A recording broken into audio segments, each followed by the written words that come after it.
始まりは霞み立つ日でぼやけた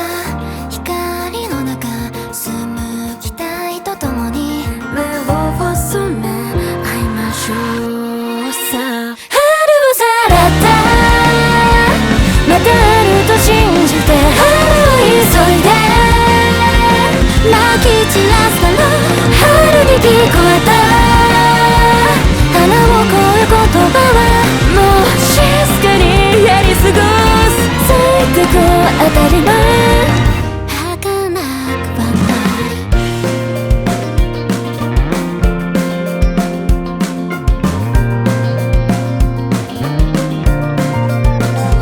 愛しい日と繰り返し送り出す朝のように柔らかくファラオをそれがいいかは置いていつかつけずなくなり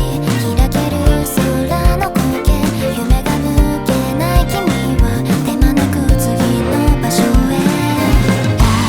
諦めるまで燃やすそうでありたい思い懐かしいどうしても終わらない暦をめくり数えきれない花せ春をなぞって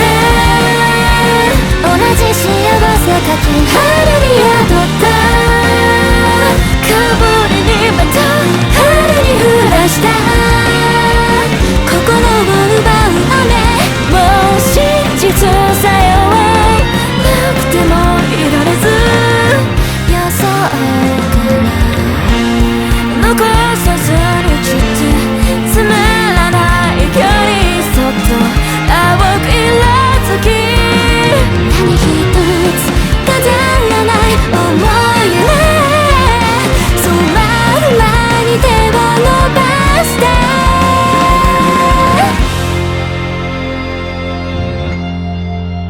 春に慣れた嘘の鮮やかさを春に埋めた種また根をわざとまいて待ちわびた君へのほんのささやかな返事にしよう。春をさらったまたあると信じて